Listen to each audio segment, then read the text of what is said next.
nambah 10.13. Jadi jam 11 selesai. Berdua deh. Nah, merekaman dulu biar nambah. Baik. Saya akan memimpin doa. Sama lah lo. Oh, belum ya?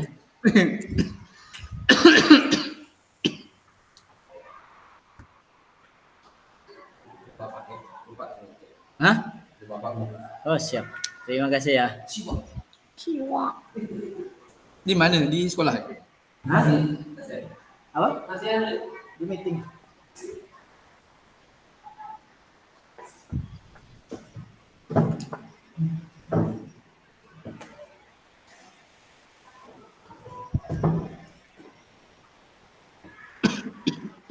Ya lah, tidak nih.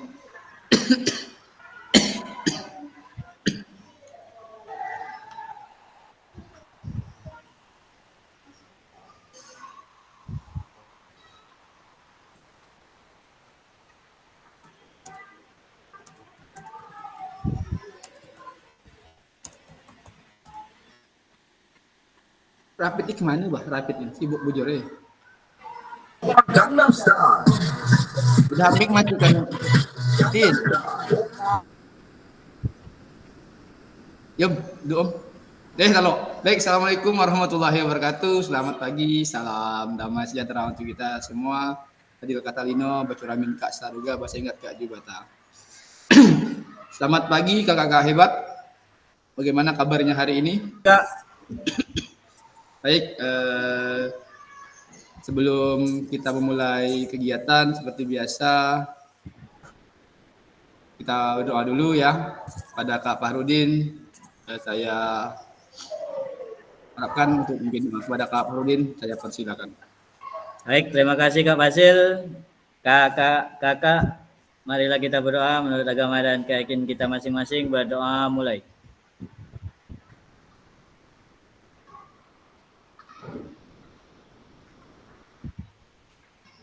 Berdoa selesai. Ya, terima kasih Kak Fahrudin ya. Apakah suara saya terdengar jelas? Sangat jelas. Oke, terima kasih. Oke, Kak Titin, siap Kak Titin? Oke, izin share screen dulu ya Kakak.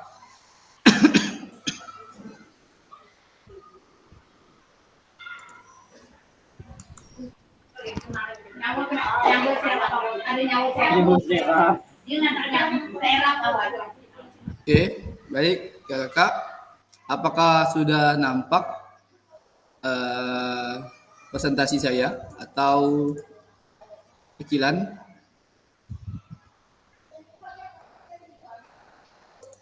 Oke, baik. Kita masuk ke rencana tindak lanjut, yaitu program pengembangan kompetensi guru pendidikan jasmani, olahraga dan kesehatan ya. Durasi kita hari ini 1 JP, berarti kurang lebih 45 menit ya kita bersamai ya. Oke. Seperti biasa ya, tadi sudah doa yang disampaikan oleh Kak Fahrudin. Salam dan bahagia. Assalamualaikum warahmatullahi wabarakatuh. Salam kebajikan ya, damai sejahtera, Om Swastiastu, Namo Buddhaya. Salam kebajikan rahayu untuk kita semua di ruang virtual ini. Baik, tadi kita udah berdoa. Baik kakak, mengingatkan kembali ya untuk kesepakatan kelas ya. Baik, yang pertama itu menyalakan kamera, yang kedua matikan mikrofon, yang ketiga hadir seutuhnya, yang keempat menghargai waktu bersama, yang kelima memaksimalkan fitur chat, yang keenam klik resen sebelum bertanya. Terus yang ketujuh, gangguan teknis adalah hal wajar ya. Jika ada gangguan, mohon kakak-kakak untuk konfirmasi ya terkait apabila listrik mati atau sinyal hilang.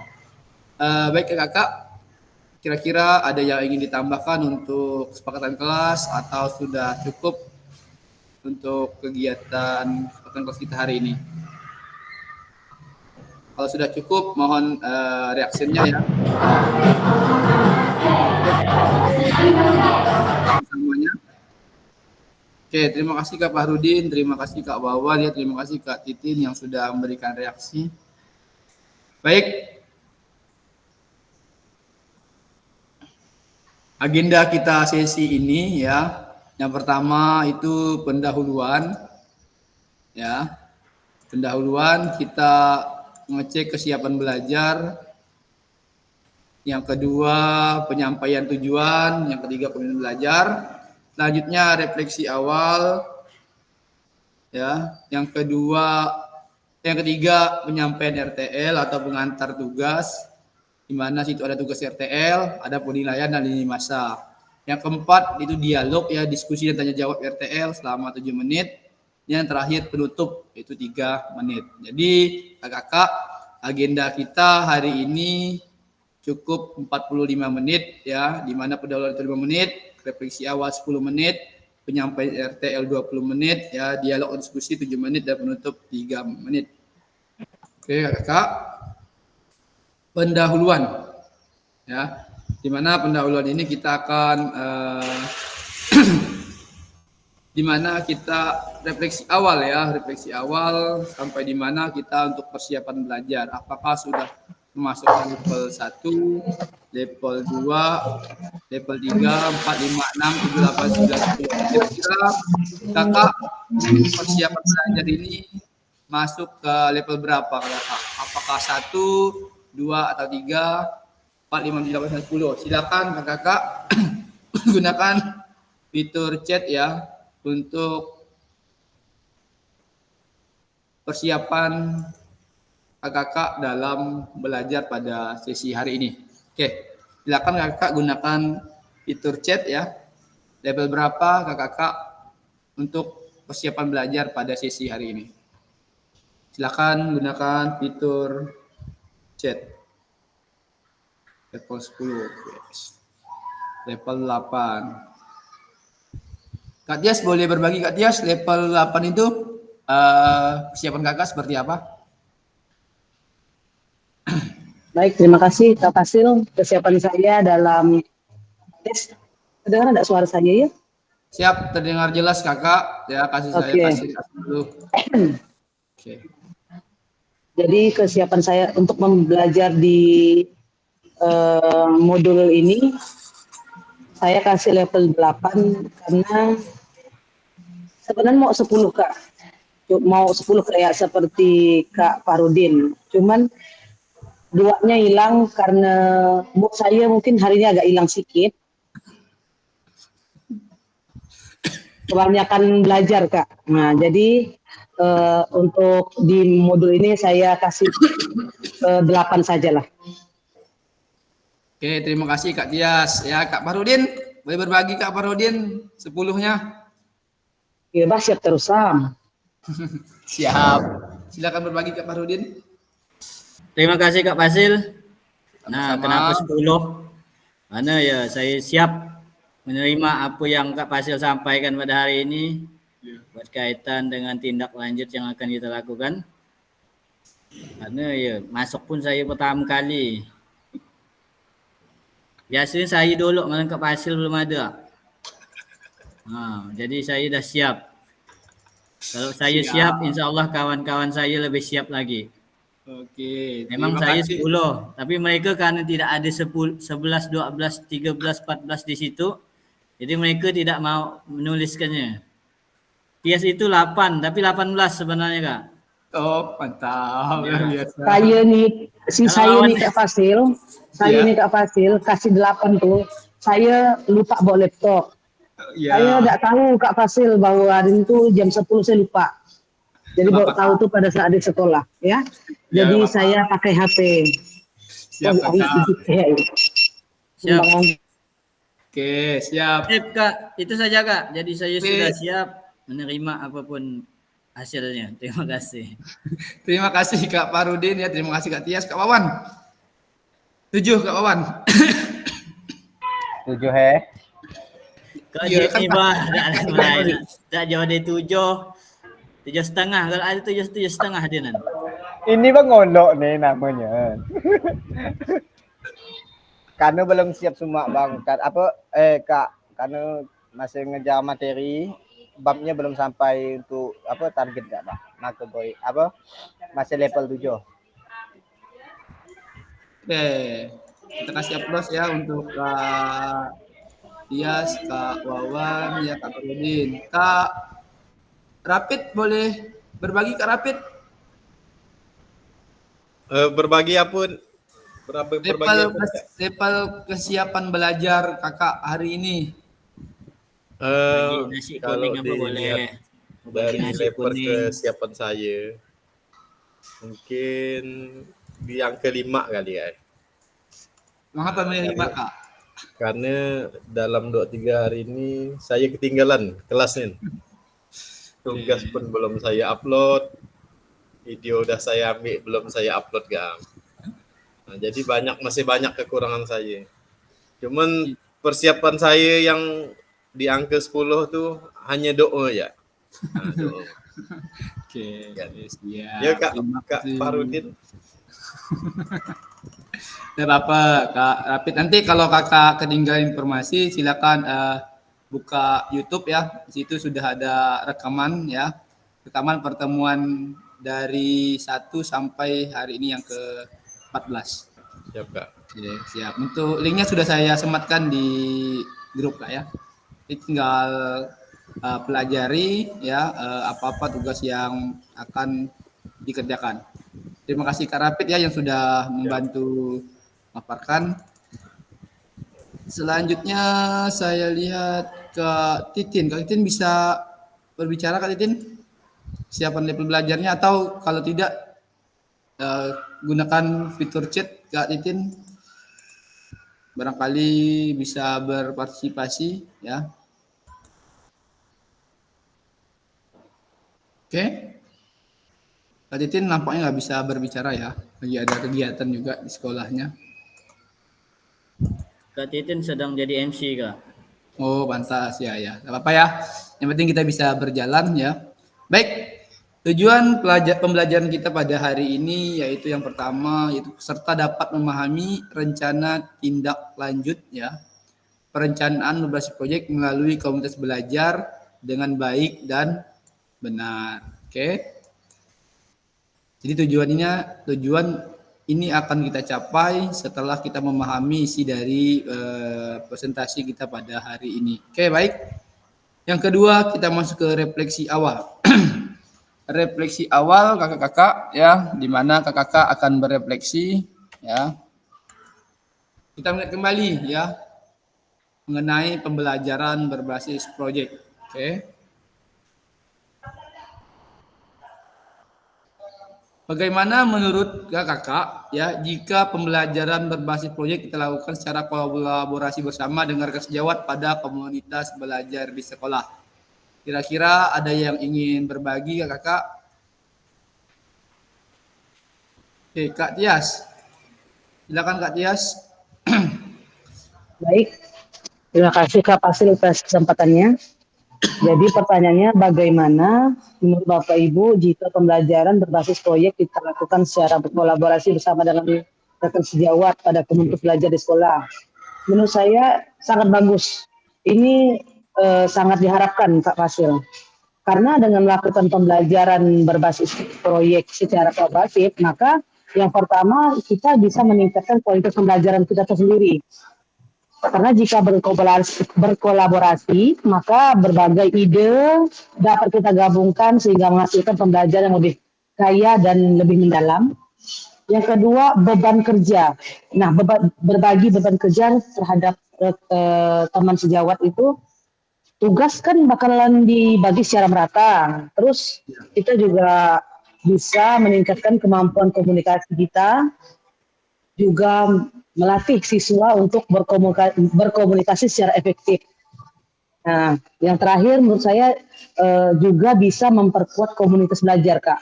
Di mana komunitas belajar ini ikatan sosial dan rasa kebersamaannya makin terjalin seperti itu.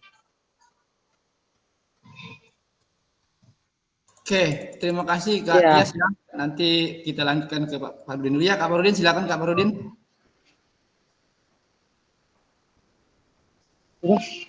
Dan empati. Baik, saya menambahkan saja Kak. Ya. Mungkin hampir sama. Jadi ketika kita melakukan kolaborasi bersama rekan sejawat, ya kita dapat belajar dari pengalaman guru-guru yang lain tersebut. Terus mendapatkan umpan balik yang konstruktif serta menciptakan ide-ide baru yang lebih segar dan relevan dalam pembelajaran PJOK. Itu saja, Kak. Jadi kita bisa membuat pembelajaran itu lebih bermakna, lebih banyak ide-ide yang bermunculan. Oke, terima kasih Kak Parudin. Not saya saya simpan dulu ya. Selanjutnya Kak Rapid ya. Kak Rapid silakan. Ya, untuk kolaborasi pembelajaran proyek dengan rekan sejawat, mungkin perlu kita pahami juga bagaimana pendekatan di mana kita sebagai guru itu untuk bagaimana merancang, mengembangkan, melaksanakan, serta mengevaluasi sebuah proyek pembelajaran. Jangan dilupakan juga dalam hal pembelajaran bersama ini, kita harus berbagi sumber daya, pembagian tugas, serta observasi, serta refleksi bersama dalam proses kegiatan pembelajaran. Mungkin seperti itu ya Kak, tambahan dari saya. Terima kasih. Oke. Terima kasih, sudah ada yang 3 orang menjawab ya. Kita kasih aplaus untuk Kak Tias, Kak Parudin, dan Kak Rapid ya, di mana Kak Tias berpendapat ada 4 hal ya. Yang pertama, di dalam kita berkolaborasi itu kita dapat meningkatkan kualitas pembelajaran yang lebih mendalam. Itu yang pertama. Yang kedua, dapat meringankan beban kerja. Ya, yang ketiga, kita dapat berkomunikasi secara efektif ya. Selanjutnya itu meningkatkan komunitas belajar ya. Dengan menerapkan hal tersebut ya, otomatis komunitas belajar itu kita dapat tingkatkan. Sedangkan Kak Parudin menambahkan ya, dari kita berkolaborasi itu kita dapat belajar dari pengalaman ya guru-guru ya, baik itu guru yang baru ataupun guru yang sudah lama. Di mana setiap kegiatan itu kita berdiskusi, otomatis kita dapat pengalaman baru ya. Hal yang kita peroleh belum tentu diperoleh oleh guru lain. Begitu juga sebaliknya. Dan yang kedua, Kak Parudin, dengan kita berkolaborasi, otomatis kita mendapatkan umpan balik konstruktif ya, di mana umpan balik tersebut dapat membuat kita itu lebih termotivasi ya, dan dapat membuat kita berpikir dan menalar kritis. Selanjutnya dengan berkolaborasi, otomatis ya kita dapat ide baru ya, terutama dalam pembelajaran, yaitu khususnya pembelajaran PJOK. Selanjutnya ditambahkan lagi oleh Kak Rapid, di mana kita sebagai guru ya, dengan berkolaborasi kita dapat melakukan pendekatan, yaitu baik merancang, ya, melaksanakan, mengevaluasi ya, dan juga kita berbagi sumber daya dan kita melakukan refleksi. Oke, terima kasih ya Kak Parudin, Kak Rapid, dan Kak Tias ya, yang sudah berbagi mengenai bagaimana menurut Bapak Ibu jika pembelajaran berbasis proyek itu kita lakukan secara kolaborasi bersama dengan rekan sejawat pada komunitas belajar di sekolah. Jadi sangat penting ya kakak-kakak untuk kolaborasinya. Tanpa kolaborasi ya sebenarnya kita bisa berjalan tanpa kolaborasi, tapi apa? Tidak efektif dan tidak efisien. Betul ya kakak semua ya? Tanpa kolaborasi kita tidak bisa berbagi. Kalau ada masalah kita menyelesaikan sendiri ya. Sebenarnya kita bisa berbagi dengan rekan-rekan yang lain. Oke, kira-kira ada tambahan lagi mengenai bagaimana menurut kakak jika pembelajaran berbasis proyek itu kita lakukan secara kolaborasi. Kira-kira ada tambahan Kak Atika, Kak Juliandi, Kak Rangga, Kak Titin, Kak Wawan, barangkali ada ingin tambahkan mengenai Kak Usni juga, barangkali ingin berbagi mengenai bagaimana menurut kakak jika pembelajaran berbasis proyek itu kita lakukan secara kolaborasi bersama dengan rekan-rekan sejawat pada komunitas belajar di sekolah. Kira-kira tambahan lagi? Kak Tika, cukup? Cukup, kita lanjut. Kak Rapid, silakan Kak Rapid. Oke, sedikit lagi Kak. Mungkin kalau dalam suasana pendidikan sekarang ini, dalam kolaborasi ini kita juga dapat meningkatkan kualitas pengajaran, tetapi juga dapat mendukung pengembangan profesionalisme bagi guru, serta memperkuat semangat tim dalam lingkungan sekolah. Mungkin itu aja Kak. Terima kasih Kak. Oke, baik. Berarti ada tambahan ya. Yang pertama yaitu meningkatkan kualitas pembelajaran, terus dapat mendukung profesionalitas kita dan kuat tim yang ada di sekolah. Ya, luar biasa sekali kakak hebat ya.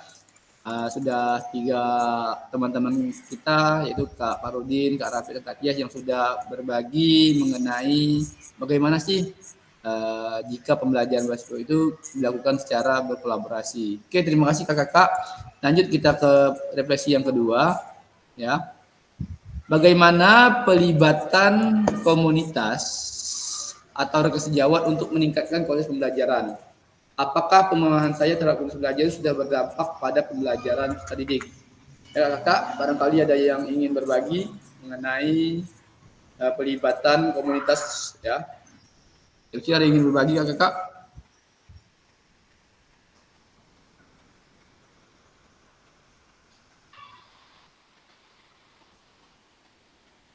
Kalau misalnya ada halangan silakan menggunakan fitur chat ya.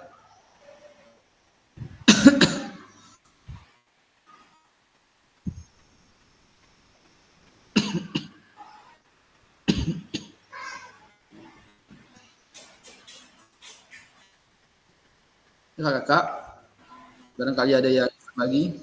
Oke, Kak Atika. Ya, terima kasih Kak atas kesempatannya. Di sini bagaimana keterlibatan komunitas atau rekan sejawat untuk meningkatkan kualitas pembelajaran dan apakah pemahaman terhadap komunitas itu berdampak terhadap pembelajaran pada peserta didik? Menurut saya keterlibatan kita dan rekan sejawat dapat meningkatkan kualitas melalui praktik baik dalam berbagi diskusi terbuka atau studi kasus atau melakukan demonstrasi kelas. Kemudian bisa juga dengan meningkatkan kualitas profesional secara individual atau secara kelompok. Kita bisa mengikuti workshop atau pelatihan-pelatihan yang ada di PMM atau di komunitas-komunitas belajar untuk melakukan pengembangan diri agar kita bisa memberi dampak yang baik untuk meningkatkan motivasi rekan sejawat dan membuat gebrakan yang menarik untuk meningkatkan kualitas pembelajaran kepada peserta didik yang dirancang melalui kolaborasi dengan mengembangkan kurikulum, bisa juga dengan menggunakan perancangan pembelajaran dengan materi-materi yang menarik, membuat alat-alat yang alat pengembangan evaluasi, terus menyesuaikan dengan kurikulum yang ada. Itu juga bisa dapat berdampak pada proses pembelajaran yang ada di sekolah.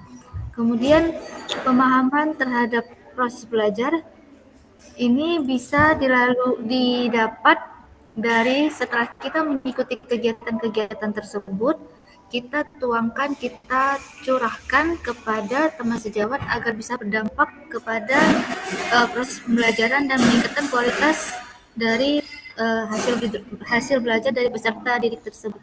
Mungkin itu. Oke, terima kasih Kak Atika ya. Kita kasih aplaus ya untuk Kak Atika ya yang sudah berbagi ya, lumayan beberapa poin yang dapat saya simpulkan. Yang pertama, dapat meningkatkan kualitas ya dalam berbagi praktik baik ya. Dan dalam meningkatkan kualitas itu ada kualitas individu ya, ada kelompok ya, dengan itu mengikuti pelatihan atau webinar yang diselenggarakan ya. Saya tadi dapat Kak Tika bisa menggunakan aplikasi platform Merdeka Mengajar ya untuk belajar ya, baik itu untuk meningkatkan kualitas individu maupun kelompok. Selanjutnya kolaborasi yaitu membuat alat pengembangan ya, di mana salah satu yaitu pengembangan evaluasi sesuai dengan kurikulum yang sedang berjalan ya. Selanjutnya berbagi kepada rekan-rekan ya, apa yang didapatkan dari kegiatan itu kita implementasikan atau kita diseminasikan kepada rekan sejawat sehingga rekan-rekan sejawat itu dapat ilmu juga yang telah kita peroleh. Oke, terima kasih Kak Atika. Ada lagi yang lain? Saya cek ini Kak Parudin ya. Kak Parudin, pemahaman dan keterlibatan dalam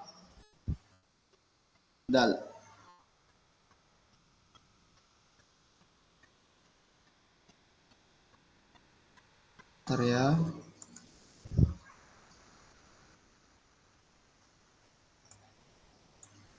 Belajar lebih baik bagi peserta didik. Boleh berbagi Kak Parudin?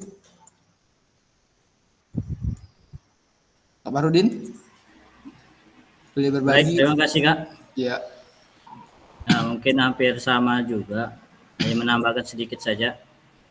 Yaitu yang pertama itu pelibatan komunitas belajar atau rekan sejawat dalam peningkatan kualitas pembelajaran memiliki dampak yang signifikan.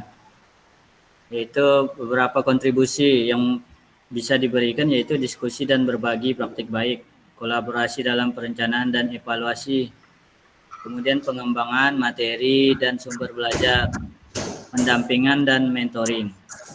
Kemudian apakah pemahaman saya tentang komunitas belajar sudah memberikan dampak positif pada pembelajaran peserta didik? Ya, kalau saya lihat indikasi dampak tersebut sudah ada Kak. Yang pertama yaitu peningkatan keterlibatan siswa, yang kedua pengalaman belajar yang lebih bermakna, kemudian yang ketiga pendekatan yang lebih inklusif, yang keempat peningkatan hasil belajar. Itu saja Kak. Jadi pemahaman dan kelibatan saya dalam komunitas belajar telah memberikan fondasi yang kuat untuk mengembangkan pembelajaran PJOK yang lebih efektif dan berpihak kepada peserta didik. Dengan terus aktif dalam komunitas belajar, ya saya berharap dampak positif ini dapat terus meningkat dan berkontribusi pada pengalaman belajar yang lebih baik bagi peserta didik. Oke, kita kasih reaksi dulu kepada Kak Parudin ya, luar biasa ya, ditambahkan lagi ya. Yang pertama, itu kita dapat diskusi dan berbagi praktik baik ya, di mana selanjutnya itu ada bisa pengembangan materi dan sumber belajar ya, di mana kita sebagai guru kita melakukan mentoring dan evaluasi Kak ya, supaya kegiatan tersebut dapat meningkat ya. Selanjutnya apakah pemahaman terhadap belajar sudah berdampak ya? Kak Parudin sudah berdampak ya, di mana ada 4 poin penting yang dikemukakan oleh Kak Parudin. Yang pertama itu siswa terlibat aktif ya, yang kedua pengalaman makna, terus inklusif dan hasil belajar dari peserta didik tersebut. Ya luar biasa sekali ya. Terima kasih Kak Parudin, Kak Atika yang sudah berbagi mengenai bagaimana pelibatan komunitas tersejawat untuk meningkatkan kualitas pembelajaran. Oke, selanjutnya pertanyaan ketiga. Ya, bagaimana melibatkan voice choice ownership peserta didik dalam penerapan PJBL ya? Apakah pemahaman saya terhadap voice choice ownership dalam penerapan PJBL sudah berdampak pada pembelajaran peserta didik ya? Nampaknya kita pakai wheel of name aja ya, biar nampak aktif ya.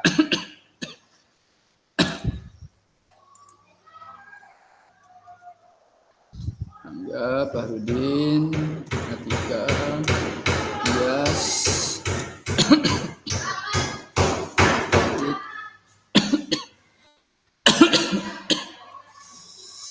Terus siapa lagi? Wawan, Wahyu, Yuliandi. Ya, siapa lagi Kak yang belum Kak? Kak Usni, Kak Titin ya. Oke, baik ya. Pertanyaan ketiga.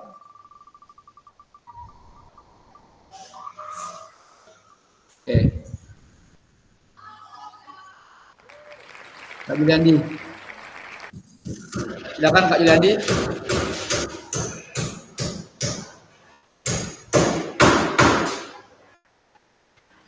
Ada chat sedang di kantor pajak. Oh, sedang pajak ya. Oke. Kita ganti lagi ya.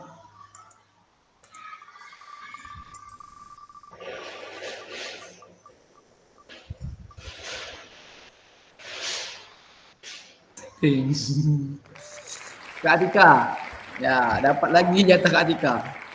Kak Atika, silakan berbagi Kak Atika. Boleh diulang pertanyaannya, Kak? Boleh.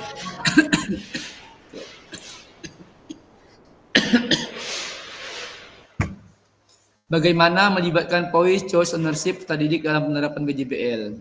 Apakah pemahaman saya terhadap voice choice ownership dalam penerapan PJBL sudah berdampak pada pembelajaran peserta didik? Silakan Kak.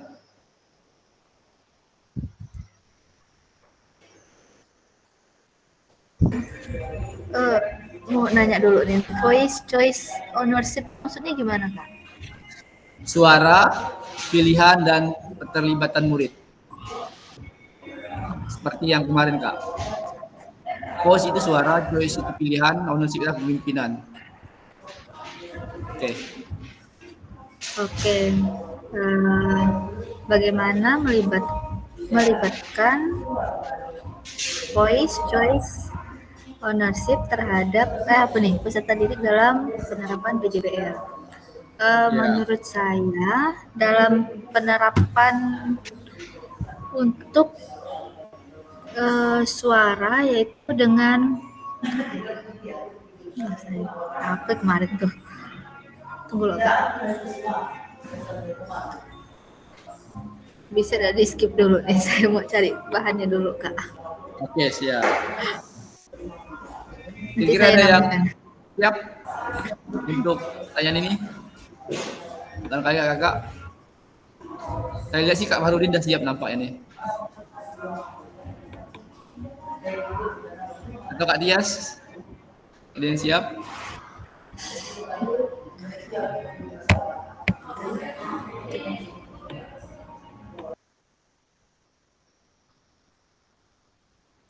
Halo Kak Fasil, Iya Kak. izin Kak Fasil, mungkin tadi mohon maaf agak terganggu pas waktu mau bayar. Tadi ada nama saya masuk ya Kak Fasil? Iya. Ya mungkin sedikit Kak Fasil, saya ingin menanggapi terkait dari pertanyaan tersebut, bagaimana melibatkan voice, choice, dan ownership peserta didik dalam penerapan PJBL.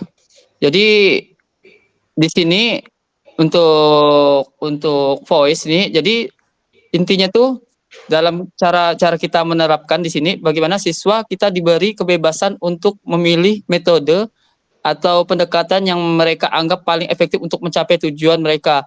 Jadi di sini siswa lebih diberi kebebasan untuk bersuara, untuk dalam memilih metode apa yang sesuai dengan yang mereka inginkan dan yang mereka harapkan demi untuk pembelajaran mereka yang lebih baik.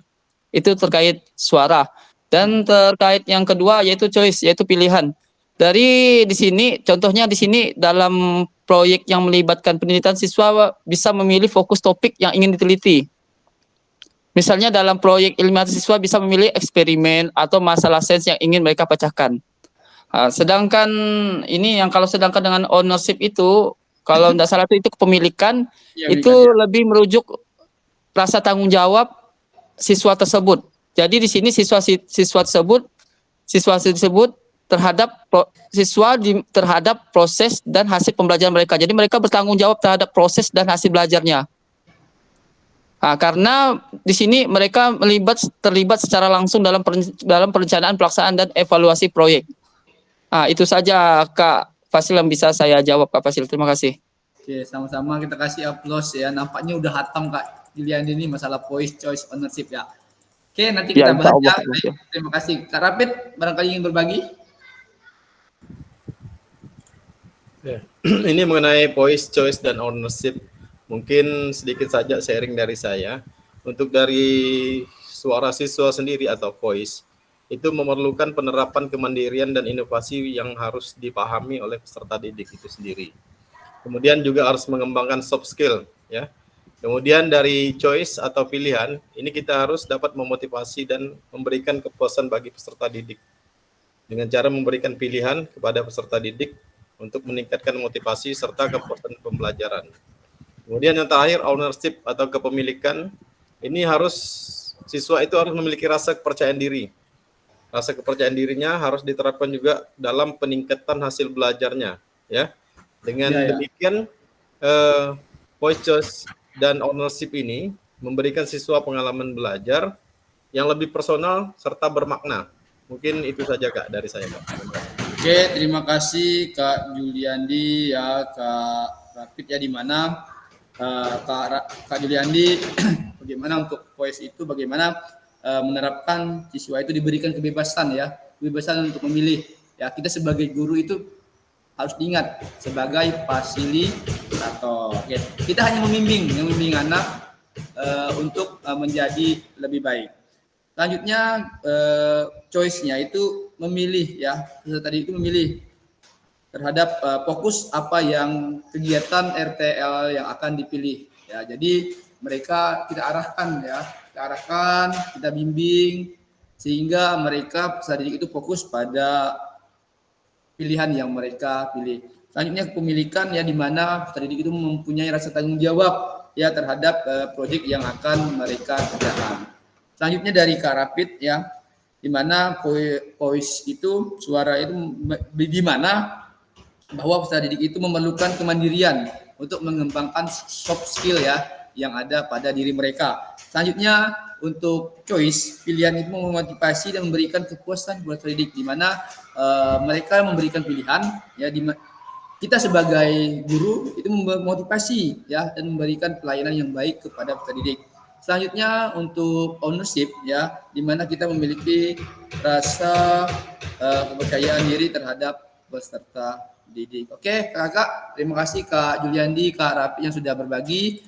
Ada lagi yang lain? Kak Tika sudah siap, Kak Tika?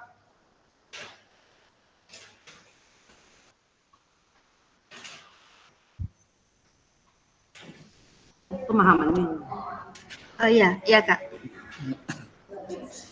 Ya, saya sedikit menambahkan di sini yang apakah pemahaman saya terhadap voice choice ownership dalam penerapan PJBL sudah berdampak.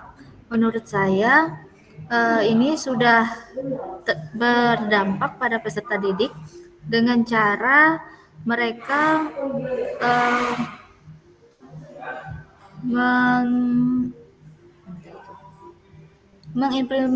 mengimplementasikan melalui diskusi kelas dengan mengutarakan pendapat-pendapatnya. Kemudian untuk di choice mereka memilih metode belajar yang menurut mereka itu menyenangkan dan memilih metode belajar yang menurut mereka itu mudah dipahami.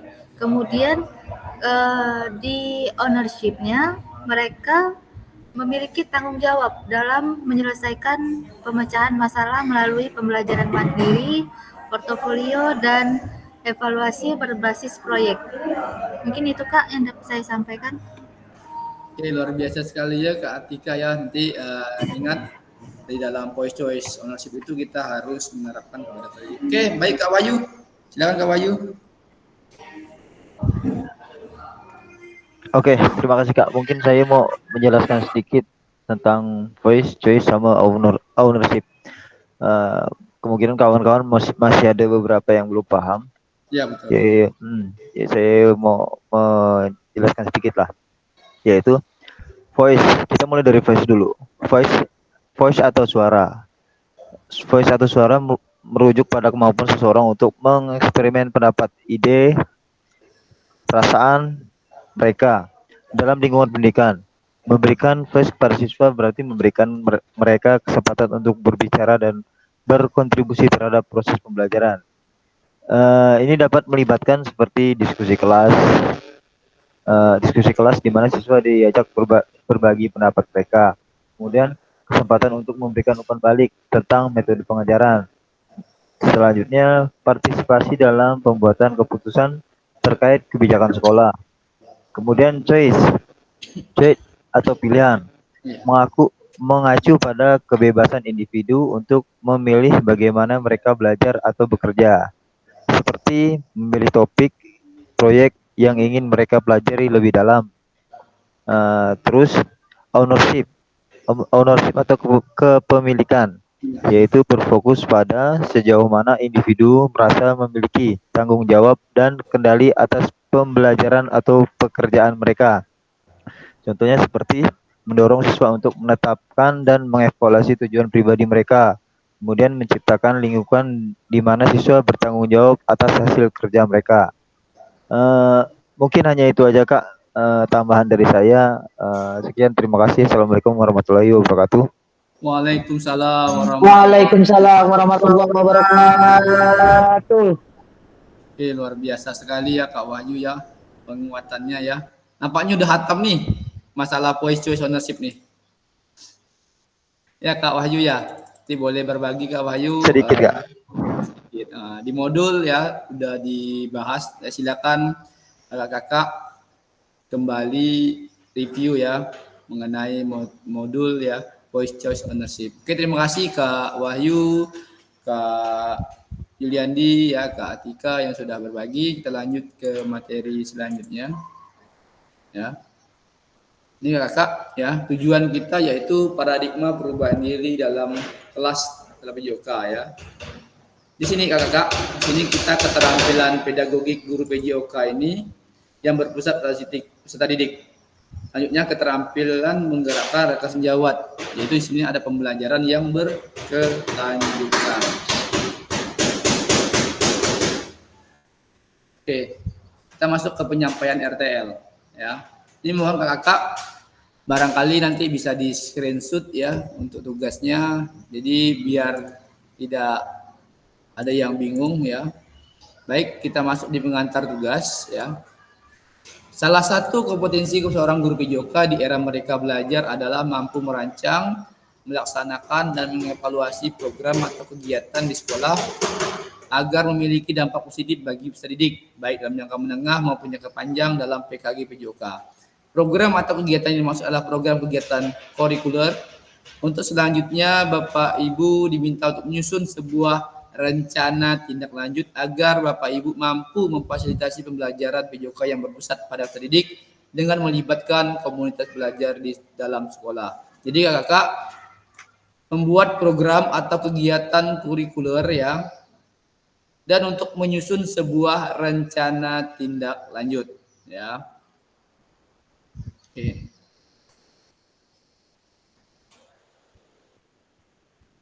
Sebelum merancang program ya, kakak perlu melihat kembali visi guru PJOK yang berpusat pada peserta didik ya, mengajak rekan sejawat untuk menjalankan program atau kegiatan serta memanfaatkan dan memberdayakan aset yang dimiliki di daerah maupun di sekolah ya. Rencana tindak lanjut yang dikembangkan kakak bersama rekan sejawat di sekolah merupakan salah satu kompetensi kunci yang diharapkan muncul pada peserta program PKG PJOK. Adapun penilaian tugas ini meliputi yang pertama tujuan program ya, kelengkapan rencana dan dalam struktur program, keterlibatan komunitas, dan rencana evaluasi program. Selanjutnya, keseluruhan aspek tersebut akan diamati dan dinilai oleh fasilitator berdasarkan unggah tugas ya. Unggah tugas yang meliputi bahan tayang ya. Bahan tayang, perencanaan berbasis proyek melalui komunitas belajar, bukan yang sudah berjalan ya. Yang kedua, notulen atau catatan diskusi komunitas belajar dalam sekolah terkait RTL PJOK. Bahan tayang perencanaan berbasis proyek melalui komunitas belajar. Berarti Bapak Ibu buat PPT ya. Yang ketiga, dokumentasi kegiatan berupa video atau foto kegiatan dan dokumen lain, misalnya daftar hadir ya. Terus foto-foto kegiatan. Oke. Rencana tindak lanjut ya. Ada penguatan dari Ratnakar, itu rencanakan langkahmu selanjutnya karena setiap langkah berkontribusi terhadap tujuanmu. Moda yaitu penugasan mandiri. Rencana tindak lanjut yaitu perencanaan berbasis proyek melalui komunitas belajar. Tujuan pelajaran khusus yaitu peserta dapat memahami rencana tindak lanjut perencanaan berbasis proyek melalui komunitas belajar. Aspek penilaian ini masa dengan baik dan benar. Ya. Selanjutnya, ini kakak, bahan tayang perencanaan berbasis proyek melalui komunitas belajar ya. Bentuk RTL, ya bahan tayang, rancangan program berbasis proyek melalui komunitas belajar, maksimal 9 slide ya. Terus dalam RTL tersebut, dalam 9 slide itu terdiri dari satu, judul program atau kegiatan. Yang kedua, latar belakang. Yang ketiga, tujuan program. Yang keempat, capaian atau langkah-langkah dan hasil yang diharapkan terus tujuan. Yang kelima, struktur program dan rekan sejawat dalam komunitas belajar. Yang keenam, pernyataan tentang kapasitas yang dimiliki kelas atau sekolah. Yang tujuh, rencana evaluasi. Yang delapan, kemungkinan tantangan. Itu komponen program. Keterangannya, RTL yang kakak buat akan mendapatkan penguatan dari fasilitator. Ya, selanjutnya kakak-kakak diminta untuk mempresentasikan RTL tersebut di sekolah untuk didiskusikan dan dikembangkan bersama seluruh rekan pada komunitas belajar dalam sekolah. Unggah tugas seperti bahan tayang, notulen rapat, notulen atau catatan, diskusi bersama komunitas belajar sekolah, video atau foto atau dokumen lain yang relevan di LMS. Selain menjadi bagian dari penilaian program, rencana ini juga dapat ditindaklanjuti bersama dengan komunitas belajar sekolah pasca kegiatan pelatihan sesuai dengan kebutuhan masing-masing sekolah. Ini penjelasan komponen perencanaan. Ya, rencana program kegiatan tersebut harus mengandung elemen seperti bawah ini. Yang pertama, judul program, penjelasan tentang komponen. Ya, judul program atau kegiatan berkenaan perencanaan proyek melalui komunitas belajar. Uraikan secara singkat konsep-konsep materi yang mendasari. Kaitkan dengan konsep dari modul-modul yang telah dipelajari sebelumnya. Kakak-kakak juga dapat mengembangkan dari model pembelajaran yang kakak-kakak pilih untuk dikembangkan dalam pembelajaran berbasis proyek. Kakak-kakak dapat melihat kembali modul 2.3, 2.4, dan 2.5. Latar belakang. Pastikan di dalam latar belakang kakak-kakak menjelaskan bagaimana suara, ya, voice, choice, dan ownership, ya, murid akan dipromosikan dan didorong dalam program tersebut. Ya, jelaskan konteks program tersebut. Ya, ini harus mencakup karakteristik sekolah atau komunitas belajar dalam sekolah dan informasi yang relevan tentang aset-aset yang ada. Berdasarkan pemetaan aset, kaitkan dengan yang telah kakak lakukan di modul 1.2 sebelumnya. Nyatakan kondisi kesenjangan atau kebutuhan di lapangan atau minat terhadap pada program kegiatan tersebut. Sumber informasi tentang kondisi bisa diambil misalnya dari hasil survei atau interview dengan murid, orang tua, data pencapaian murid, pemetaan aset, dan sebagainya. Selanjutnya, komponen tujuan program. Ya, tujuan program yang akan dilakukan adalah untuk memfasilitasi pembelajaran PJOK yang berpusat pada pendidik dengan melibatkan komunitas belajar dalam sekolah. Capaian. Nyatakan dalam pencapaian diharapkan dengan yang dilengkapi dengan indikator pencapaian yang terukur dari tujuan belajar program. Untuk setiap capaian, berikan informasi tentang langkah-langkah yang diperlukan untuk mencapai tujuan. Langkah-langkah tindakan harus bersifat praktis dan spesifik dan mengidentifikasi siapa yang harus tanggung jawab atas tindakan tersebut. Ya, nyatakan rencana yang jelas untuk menempatkan peserta didik sebagai kontributor dan pemeran utama dalam program atau kegiatan ini. Kaitkan dengan voice, choice, dan ownership kembali. Seperti yang pada saat kita sama-sama mempelajari sport education model, ya, berarti 2.5, peserta didik yang sudah dibekali dan siap untuk memungkinkan untuk berkontribusi di dalam perencanaan pembelajaran berbasis proyek itu sendiri. Artinya, proyek tersebut bisa saja terlihat sederhana, tapi peserta didiklah yang menjadi pemeran utama dari mulai perencanaan hingga pelaksanaan hingga menyelesaikan tantangan di dalam proyek. Guru melakukan pendampingan selama proses proyek. Ya, kaitkan dengan lini masa, tanggal mulai dan tanggal berakhir untuk setiap langkah tindakan. Struktur program, ya, dan mitra dalam komunitas belajar, yaitu program atau kegiatan dibuat melalui sebuah program kegiatan kurikuler di sekolah.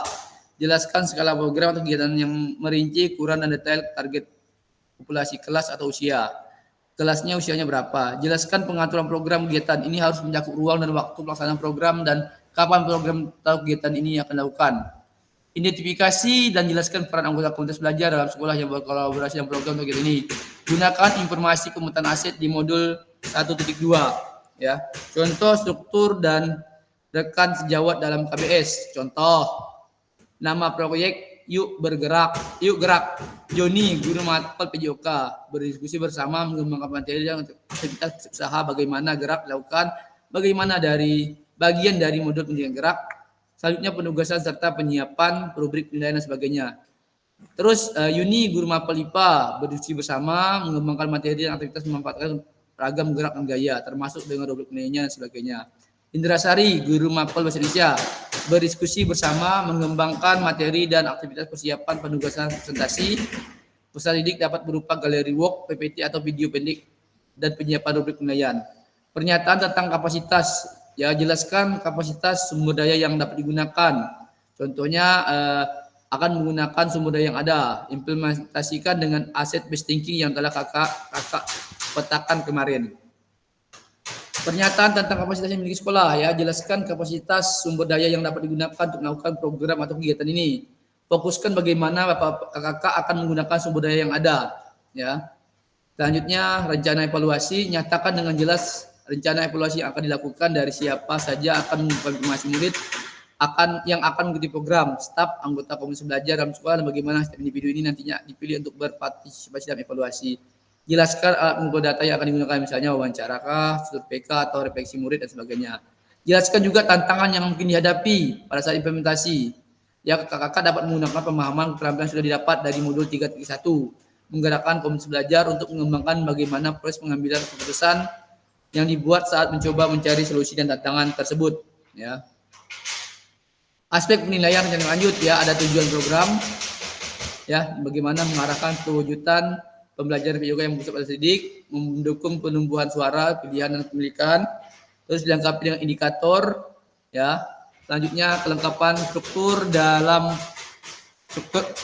rencana dalam struktur program, yaitu deskripsikan target peserta yang dilibatkan, jelas cukupan, lini masa perencanaan, pelaksanaan, yang potensi tantangan, pelaksanaan, rencana solusi untuk mengatasi tantangan yang relevan. Selanjutnya keterlibatan komunitas, yaitu ragam sumber daya yang akan digunakan untuk melakukan program, upaya yang menempatkan peserta didik sebagai kontributor, rencana pelibatan komunitas atau mitra, dan rencana evaluasi program. Itu ini masa evaluasi yang jelas, sumber data yang diambil, terus teknik pengambilan data, observasi, dialog, survei, wawancara, dan lainnya. Oke, ini kakak untuk ini masanya. Penyusunan rencana lanjut setelah sesi mengantar RTL, berarti setelah hari ini kakak menyusun ya dan unggah di LMS rentang 6 hari dari sesi pengantar, berarti hari ini dan 6 hari ke depan. Selanjutnya penilaian RTL, setelah unggah RTL baru umpan balik RTL setelah 6 hari penyusunan, berarti kakak ada waktu 6 hari untuk menyelesaikan RTL tersebut. Oke, kita masuk diskusi dan tanya jawab. Dan kakak barangkali ingin bertanya mengenai kegiatan RTL tersebut. Ya Kak Parudin. Kak Wawan, perhatikan Kak Wawan.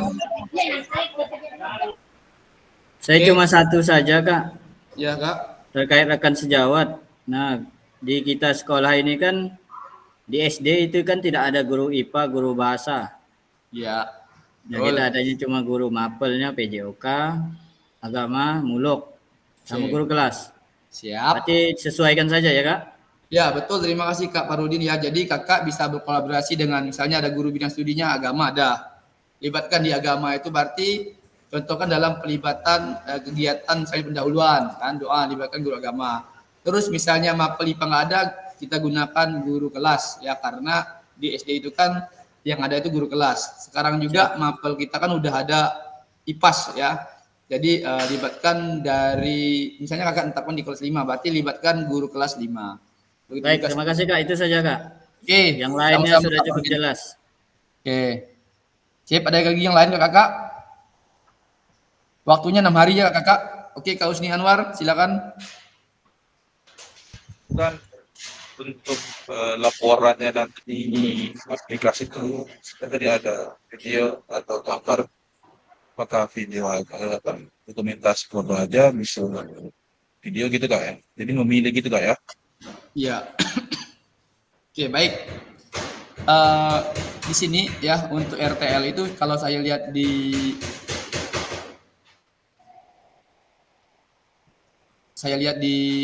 rubrik penilaian itu video Kak, dalam bentuk video. Jadi dalam video itu ada 9 slide ya. Terus video itu kakak kan kita diseminasi nih Kak ya, RTL nih. Jadi nanti setiap kegiatan dari kegiatan awal sampai akhir kakak rekam. Oke, rekam. Terus slide-nya itu maksimal 9. Paling-paling waktu untuk diseminasi atau pemaparan program itu kurang lebih 30 menit lah Kak waktunya. Foto untuk pendukung Kak. Foto hanya pendukung Kak ya? Iya. Ya, kasih.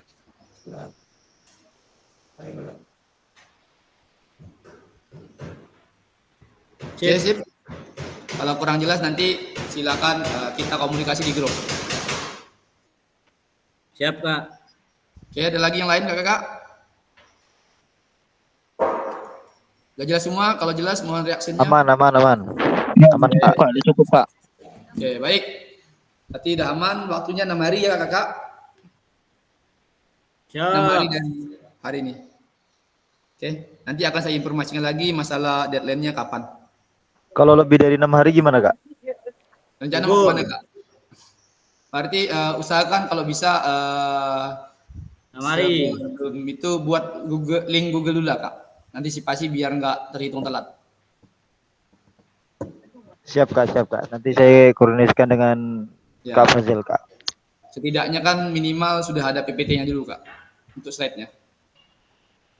Siap. Oke. Terima kasih, Kak. Oke baik. Tidak ada lagi tanya? Siap, sudah paham? Oke baik.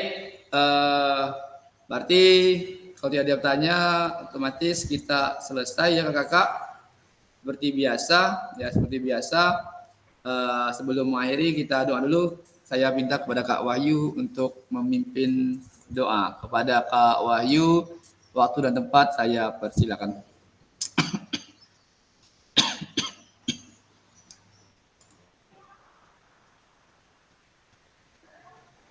Oke, terima kasih untuk Kak Fasil.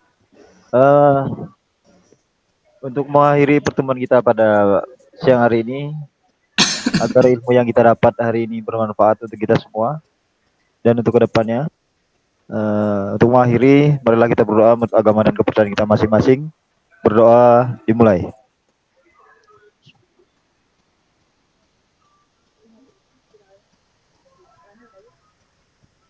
Doa selesai.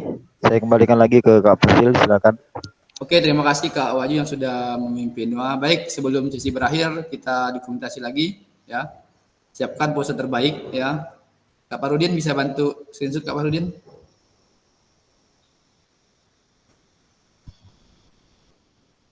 Baik, kakak-kakak sekalian, dalam hitungan keempat, 99, 98, 97, 96, 3, 2, 1, mulai.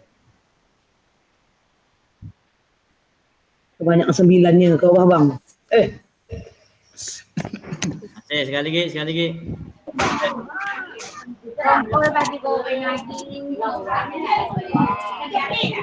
Oke, sekali lagi. Siap. 3, 2, 1.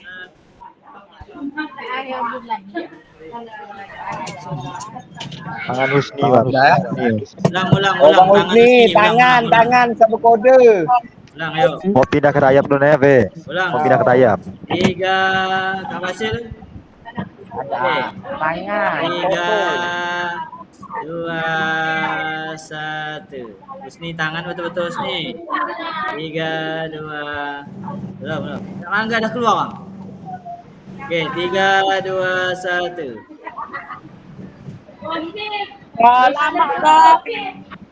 Oke, ayo. Terima kasih Kak Parudin yang sudah bersamai ya dan buat bukti untuk screenshot ya. Semoga pembelajaran pada hari ini dapat berjalan dengan baik ya. Semoga kita dapat menerapkan hal ini dengan baik. Udung Kotima. Dan kata ketemu selamat semua. Assalamualaikum warahmatullahi wabarakatuh. Waalaikumsalam. Warahmatullahi wabarakatuh.